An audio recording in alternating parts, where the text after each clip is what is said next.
Welcome to For Book Lovers Only Live Radio, where we discuss amazing books written by talented authors. For Book Lovers Only Live Radio is a proud member of the Village Connector Media Network. If you love books, we have a home for you. Now time for your host and chief book lover, Rob Brown. Hello, book lovers and book fans. My name is Rob Brown, your internet radio host and chief book lover, and this is For Book Lovers Only Live Radio, where if you love books, we have a home for you. Hope all is well as we are approaching the end of the summer, and happy September to you. Our guest author in the studio today is a former teacher and school administrator, and since school has either just begun in your district or is beginning soon, she couldn't have stopped by at a better time. We welcome Shauna F. King for Book Lovers Only Live Radio. Shauna, thank you for being here. Thank you for having me. But first, I wanted to thank our most recent guest, Valerie Irene, for stopping by our studios recently to discuss her book, Raffi and the Lunchbox Mystery. It's available right now at www.forbookloversonly.com. That's www.forbookloversonly.com. Now, if you haven't joined our Book Lovers Club as of yet, please do so by visiting our website. It's absolutely free, and we will be keeping you up to date about new authors, books, book signings, and book fairs in your area, in addition to special book buying opportunities and other perks that are not available to the general public. So please join today. Now, before we dive into our interview with Shauna, I wanted to take a few moments to keep you posted about some upcoming book fairs that could be coming to your area depending where you are in the country, and also to let you know about a captivating new book and talented author who's joined the For Book Lovers Only family.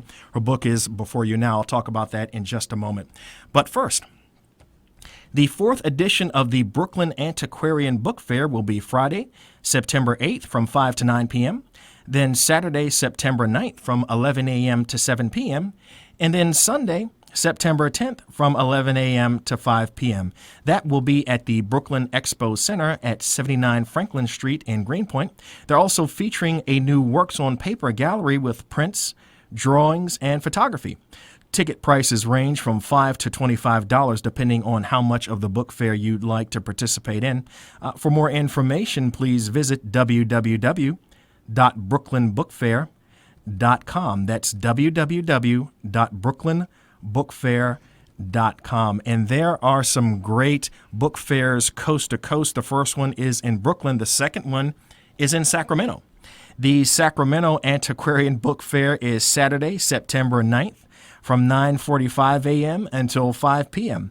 It is at the Scottish Rite Temple at 6151 H Street in Sacramento, California. Admission is $5, but parking is free. There are thousands of rare collectibles on site, books, postcards, and maps. For more information, please visit www.sacbookfair.com. That's www.sacbookfair.com. So it looks like some really exciting book fairs that are going on all around the country. So if you're in the Brooklyn area or in the Sacramento area, you might want to stop by. Now I'd like to introduce to you a new author who we are excited, who has just joined the For Book Lovers Only family, and to chat a bit about her book, Encouraging Words for the Mind, Spirit, and Soul. This book is by Philadelphia-based author Brenda Sawyer. She holds a second master's degree in elementary education from Cabrini College. She's a retired school teacher, and she is the founder and director of the GWWI, which is an acronym for Girls Walking with Integrity, Empowering for Destiny. It is a Christian mentoring ministry for young ladies between the ages of 8 and 18. And I love this book because it is a compilation of inspirational devotions. They are written to encourage the reader to reflect on the goodness and the peace of God. Now, the unique thing about this book, the reason why I love this book so much, is that each page is basically a scriptural lesson in and of itself. Each page is titled with a photo, her thoughts, and the corresponding scripture. I'm going to show you a little bit. As you can see, at the top is the title of the page. Then she has a photo. Then under the photo, she has her thoughts and the scripture that talks about her thoughts, or her thoughts that talk about the scripture. I'm going to read a couple of pages, and this book is just absolutely amazing. I love this book. The first one is, Let God Be Your Strength. I know that we all like to think of ourselves as being relatively strong, but when we feel tired and weak, we can lean on the Lord for all the strength that we need. God's grace is sufficient, and his strength is made perfect in our weakness. 2 Corinthians 12th chapter 9th verse. Dear Lord Jesus, when we feel weak and tired, give us your joy and your strength to carry on. We know that your joy is our strength in times of weakness. Then he said unto them, Go your way, eat the fat, and drink the sweet, and send portions unto them for whom nothing is prepared. For this day is holy unto our Lord. Neither be ye sorry, for the joy of the Lord is your strength. Nehemiah 8th chapter 10th verse. So as you can see, she gives her thoughts and then the corresponding scriptures with her thoughts. I'm going to read one more page so you can really get a flavor for how she has compiled this wonderful book. The title of this page is Our God is So Much Bigger Than That. We should never allow life's circumstances to make us feel so overwhelmed that we forget to look at God and who he is in our lives. God is the author and the finisher of our faith and knows the path that we must take. It does not matter how many things we go through as long as we know that God has already mapped out the plan for our lives. Jeremiah 29th chapter 11th verse. The Apostle Paul tells us in Philippians 4th chapter 6th verse that we don't have to worry or be anxious for anything, but that we should pray with thanksgiving and make our requests known unto God. So the next time we start feeling overwhelmed, take a deep breath, pray with thanksgiving, and surrender it all over to God because he's so much bigger than that. Great is our Lord and of great power. His understanding is infinite. Psalms 147th chapter and the 6th verse. This book is just so all-encompassing. It was inspired by her Facebook group, the GWWI that I mentioned earlier, Girls Walking with Integrity, Empowering for Destiny. Now, this book is ideal for Bible studies, particularly for small groups. A lot of the larger churches will have the larger corporate worship in their churches, and they'll break out into small groups. This book is really ideal for those type of small groups. I wish I had this book when I was doing my small group at my church. It's also a wonderful resource to empower and encourage those who are hurting and want a stronger relationship with the Lord. It's available for purchase on www.forbookloversonly.com. Now, when you go to the website, click on Shop in the top right-hand corner. Then under Product Search, type in the word Encouraging, and then click the search button, and Brenda's book will come right up. There's also a wonderfully made and inspiring book trailer on the books page. Now, this book is available in Spanish on Amazon and will be released on CD soon as well. Again, the book is Encouraging Words for the Mind, Spirit, and Soul. Pick up your copy today. Many thanks to Brenda Sawyer for writing this wonderful book. Thank you so much. We look forward to telling more people about it, and we look forward to your second book, because if you did such a great job the first time around, we can't wait to see your sophomore effort. So thank you, Brenda. Now time for our in-studio guest. She is an author who seeks to share her experiences and knowledge as a teacher and parent with other teachers and parents. Her message is simple. Adults must work together to support children. Her writing comes from her sincere desire to help adults be the best for their kids. Her name is Shauna F. King, author of School Smart. It's more than just reading and writing. Shauna, thank you so much for stopping by for Book Lovers Only Live Radio. Thanks, Rob. Well, we are excited about this book. Obviously, it's time sensitive, and the reason why I say that is because as schools are starting up, as kids are going back to school, this book is of particular importance. But I want to start first by talking about your background as an educator and administrator. Tell us a little bit about that. Well, I started in education about 24 years ago now, and I started as a first-year teacher, and I've taught middle school, and I taught high school for a bit. And I remember, even though I come from a long line of educators, my mother's an educator, my grandmother's an educator, I wasn't quite sure that that's what I wanted to do. But when I got the opportunity to work with children and I really connected with them, and one thing that most teachers can admit to is there's never a dull day, never a dull moment when you're working with kids, and I absolutely fell in love with it. So I was a classroom teacher for years. I then moved in more of a central office type of position, working with teachers in schools to help create positive environments, what we call school culture and school climate, dealing with discipline issues and things like that. I then also was a principal in a private school, and I got the opportunity to serve as the lead as a principal and kind of run the school and see what that was like. And now for the last 5 years, I've served more in a consulting role. I do still teach graduate school through LaSalle University, but now I get an opportunity across the state of Maryland in Anne Arundel County Baltimore City, and Dorchester County to consult with schools and kind of help them make schools the best and safe place for kids. So I really have a passion for working with kids and helping adults be their best for kids. That's amazing, and that's a lot. I want to kind of unpackage that over the next couple of minutes. Okay. So when you started working as a teacher, and I don't really know a lot about, I have a tremendous respect for teachers and the teaching profession. If there's ever a profession that is overworked and underpaid, it's teachers. I mean, I cannot stress that enough. Now, when you started being a teacher, were you able to pick the grade, like I want to teach first grade or second grade? How does that work? Well, absolutely. Usually most teachers that you talk to will at least tell you, look, I like the little ones, or I like the big ones, or I like the ones kind of in the middle. Mm-hmm. And for me, I kind of like the ones in the middle. And so you do typically try to, if you're a content area teacher, that you say, okay, I want to go ahead and teach the older kids. If you're one who likes the younger children, then you tend towards elementary. And it's funny because, most teachers love teaching, but if you ask a first grade teacher if she'd ever teach 11th grade, she'd say no. If you ask an 11th grade teacher if they would ever teach first or second grade, they usually tell you no. So absolutely, we all go into the profession, but we usually are geared towards still an age bracket that we're most comfortable with. For me, I love the middle school when they were going through puberty, when they're going through changes and things like that. They still have the mind of a child, even though they're able to understand you at an older level. Okay, so you've taught middle school, Mm-hmm. and you've taught elementary school. I taught high school first. You taught high school I taught first. high school Okay. first, and then I taught middle school. My elementary experience came as a principal. I was a principal okay. of an elementary school, and that was my first experience with that. Okay, so as you're making this transition, what prompted you to transition from being a teacher to actually being an administrator? Well, actually, it wasn't really my choice. I enjoyed being in the classroom and working with kids and kind of having my own domain. But I had a principal who said to me at that particular time, Shauna, I think you can do a little bit more. I would love to have you do some more things outside of the classroom. And I really thought he was just joking with me. But the next year, he had placed me in a position where I was doing what we called peer mediation and working with kids in case they had some type of disputes or disagreements and things. So I got the opportunity to work outside of the classroom. And then I've always done kind of training and teaching. As I learn things, I love to share that with others. So I've always done what we call in education professional development. I've always done teacher trainings and workshops.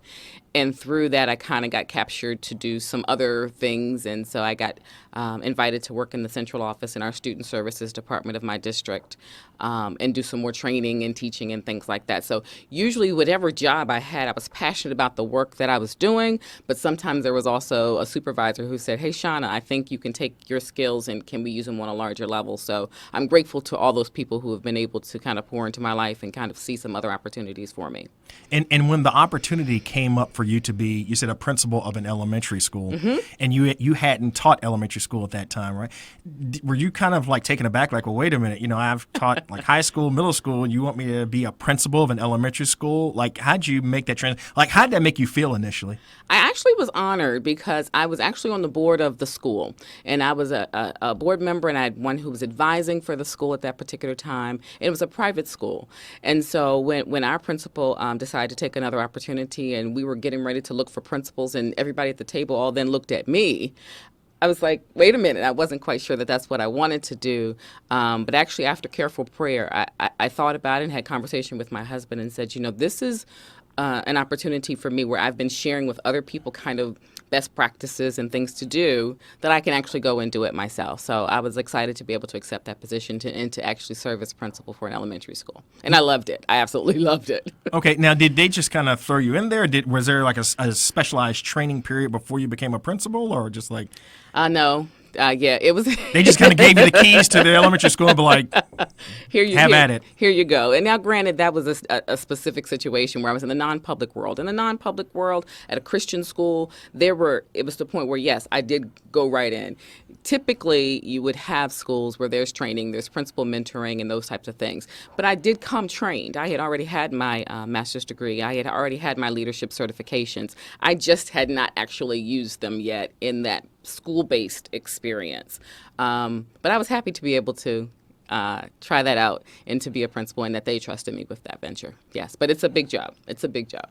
I can imagine. I mean, I know that teachers have a ton of work to do, and I know like over the weekends, and I just have cursory knowledge, so stop me if I'm wrong. But I know during the week you all have a ton of work to do working with the kids, but over the weekend you do your lesson plans for the next week. Is that how it kind of works? Absolutely. And it's funny because a lot of people have this misconception that, oh, teachers, great job. You're only working for maybe 6.5 hours a day. You've got the whole summers off. But any quality teacher will let you know the workload continues throughout the evenings when you're grading papers or having to responding to parents and thinking about proactively what you're going to do the next day. And then Sunday evening is a special evening when you're preparing for Monday morning. And so there's a level of excitement. But again, quality teachers, we're on stage. It's like, what do you want to do to make sure your students are engaged and ready to learn every single day, and also be prepared to change it up, because we've all had those lessons that we thought were going to go a certain way, and then we realize, okay, this is just not working. And being able to switch it up right there on the moment, on the spot. So it's a lot of cognitive work that teachers have to do, and even not being in charge of what might happen. You have students who are absent, you have emergency meetings, things that just come and pop up. It is constantly something that's always going on. So teaching is not for the faint of heart. It is not. But those of us who love the work can't imagine doing anything else. Well, I can imagine. It's just you're just wearing so many different hats. I mean, you're a teacher, psychologist, and you're just doing so many different things all at the same time. That's why, like I said, I have a tremendous amount of respect for teachers in the teaching profession. So I tip my hat to you.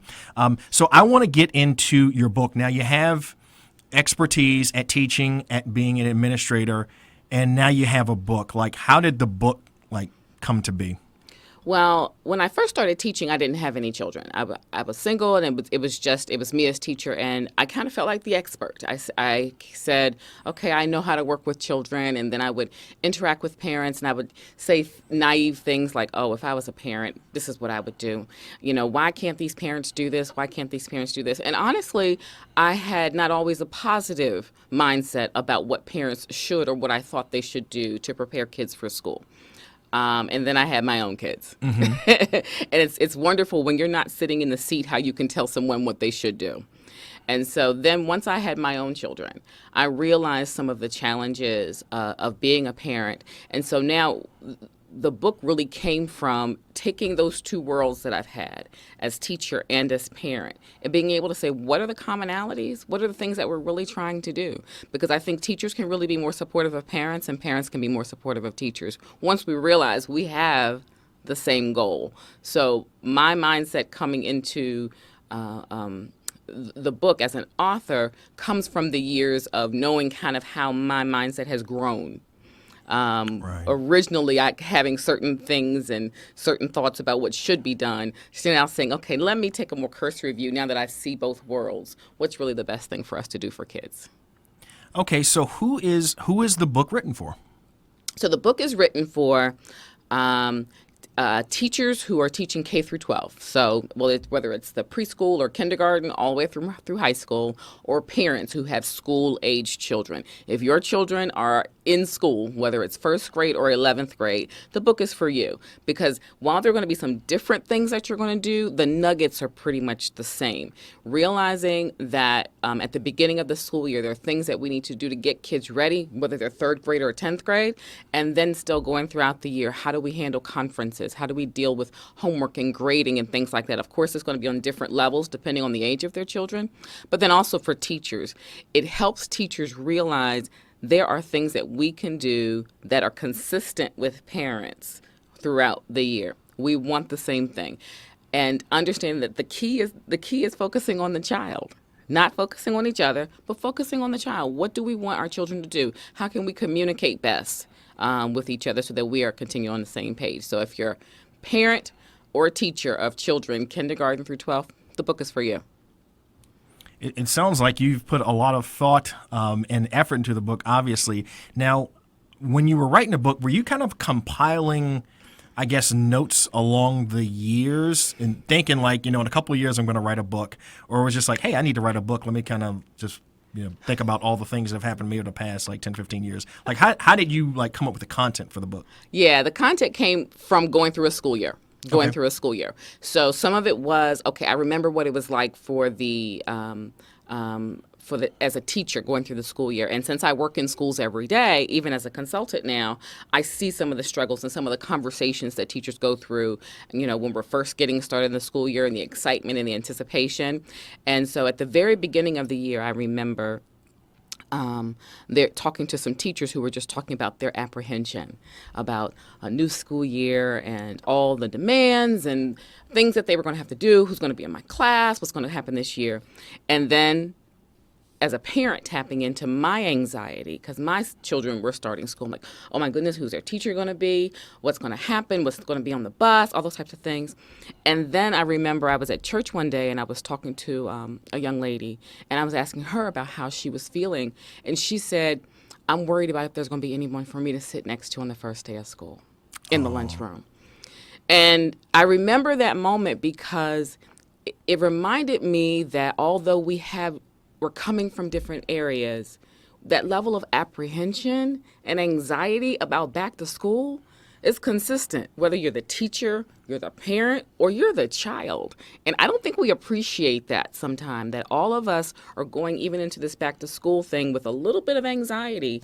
And if we can connect and appreciate that, it would really make a difference. So I started from that point and said, how can I keep this going?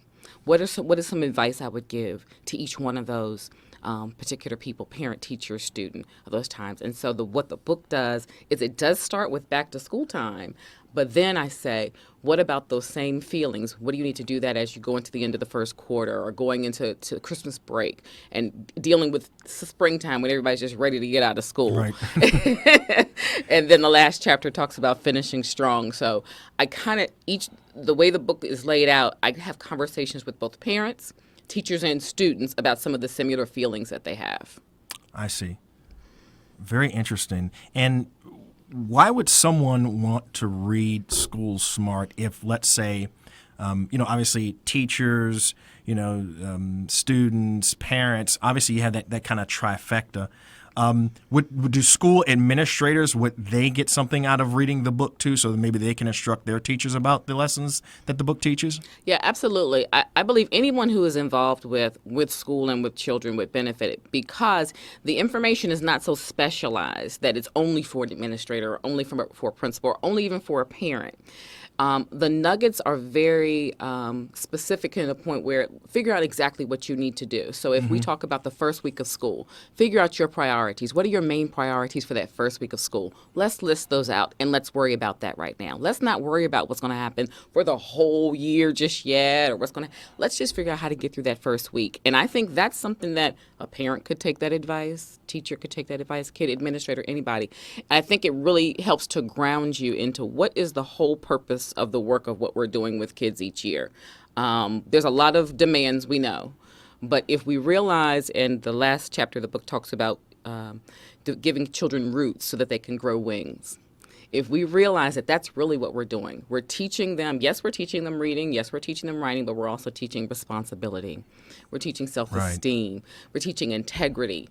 Those are the things that if we realize those are the big things we want our kids to come out with, yes, we want them to read and write and count too. But we want them to have those real skills that they can take into the world.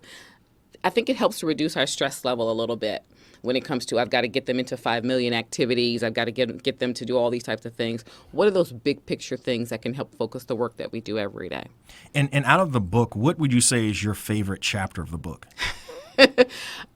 That's funny you asked that because the last chapter is actually my favorite chapter. And after I finished it, I said, you know what, Shauna, I wish this was the first chapter. Because the last chapter really talks, as I said, about how the goal of teaching and parenting is to get kids to be able to get along without the teacher or the parent. If you really think about it, that's what we're doing. We are really trying to impart in children the skills, the requisite skills, the executive function skills that we're calling them, that they need to succeed in the world. So it's almost like if we do this right, they're able to fly. They're able to do what they need to do.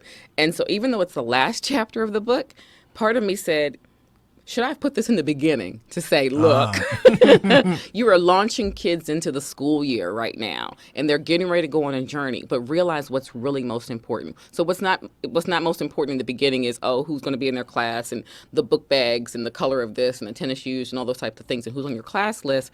What's the big message of what we're doing in education in the first place? And it's to give children roots so that they can develop their wings. Is there any way you can read a little bit of the last chapter? Because it just, I wish I could just stop the broadcast and read some myself. So share a little bit of the last chapter with us. Absolutely. So I'm going to. So the last one is actually in the conclusion portion of this. It says it couldn't be truer that when it comes to education is the key to helping our children make smarter and more informed decisions. School is more than just reading and writing. School helps us shape their minds, teach them about accountability, and show them how to solve complex problems. The more time and care that we, their parents and their teachers, invest into their education, the more well-rounded, more well-prepared our children will become. Education is the springboard into the world, giving our children the requisite skills that it takes to navigate the world, make decisions about their paths, and ultimately succeed in what they do. The Bible actually gives us in Proverbs 22, verse 6, the best example of what effective parenting and teaching should look like. Train up a child in the way that he should go, and then when he is old, he will not depart from it. Well, I can see that's why that's your favorite chapter.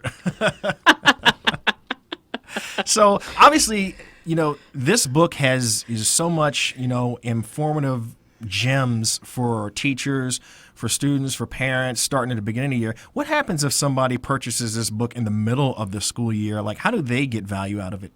Okay, so the beginning of the book does talk about the back to school blues and getting started for the first week. So it is kind of designed for beginning of the year. But if you pick this up and it's November, there is a chapter here that talks about lessons on discipline. So chapter 4 is lessons on discipline.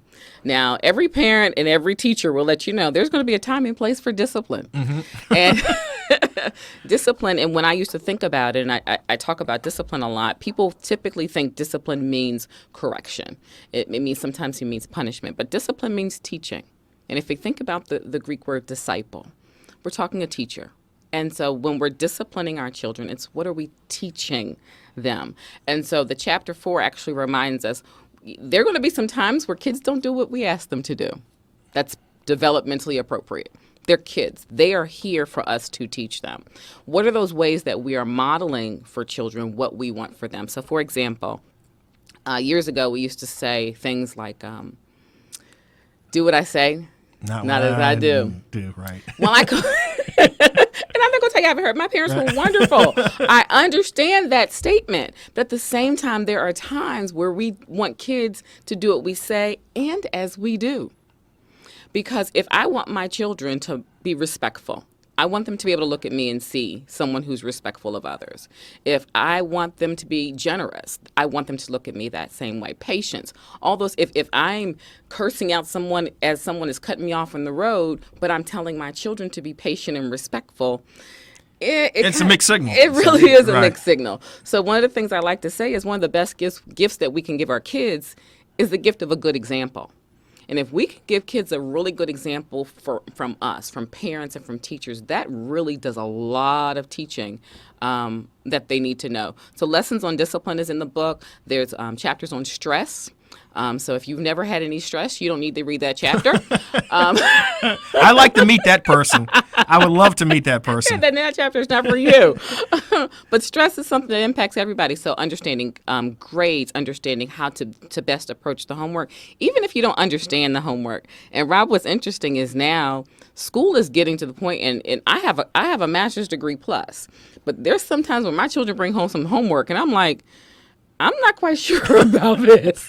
So the book talks about what are some strategies that as parents we can do to help our children if they're struggling with homework. What's the language that we can use? Because we don't want our children discouraged when things are hard, because it's easy to say, if a child comes to you and says, oh, this is a really hard assignment, and you go to them and say, no, it's easy. when we think about it, is that really a motivating statement? Right. If I tell you it's hard and you come back and me and say, Shauna, it's really easy, I actually don't feel better. Yeah, you feel discouraged, actually. I feel discouraged. So even though we mean well, I think about what are the things that as parents we can do. And I can look at this assignment and say, you know what? This does look a little tricky. Let's see what we can do to work this out. I can encourage my child to say, remember last time you thought the fractions were really tricky, but now you're an ace at those. So I can build up their confidence in attaching the homework, even if I don't quite understand it. There are things that I don't want teachers, parents to feel like they're stuck. There are things that we can do to support our kids throughout that. So the book has a lot of nuggets that can help, whether it's November, whether it's April, or even there's a chapter that talks about getting through June. Oh, wow. Okay. Well, this book has everything. Well, Shauna, thank you so much for stopping by. I want to make sure that our viewers, our listeners, everybody that's participating in today's broadcast is able to get your contact information. Your Twitter is at Shauna F. King. Your email address is shaunafking@gmail.com. And your website is www.schoolsmartbook.com. So they can go there and get more information. And of course, the book is available at forboookloversonly.com. That's www.forboookloversonly.com. Please pick up a copy if you're a teacher, if you're a student, if you're a principal, if you're a parent, if you're thinking about being any of the aforementioned four. You need to get this book, especially now at the beginning of the school year. This is going to help you out for the remainder of the year. So, Shauna, thank you so much. It was Shauna F. King. The book is School Smart. It's not just about reading and writing. So thank you so much. Thank you, Rob. We're out of time, but be sure to join us for our next episode where we will be interviewing Ron Craig of the United Kingdom, author of the book The Little Witch and the Lost Boy. We'll give him a call to see how well his book is doing, and the follow-up book, The Little Witch, the follow-up book to The Little Witch. My name is Rob Brown, your internet radio host and chief book lover, and this is For Book Lovers Only Live Radio, where if you love books, we have a home for you. Take care. I'll see you in 7 days.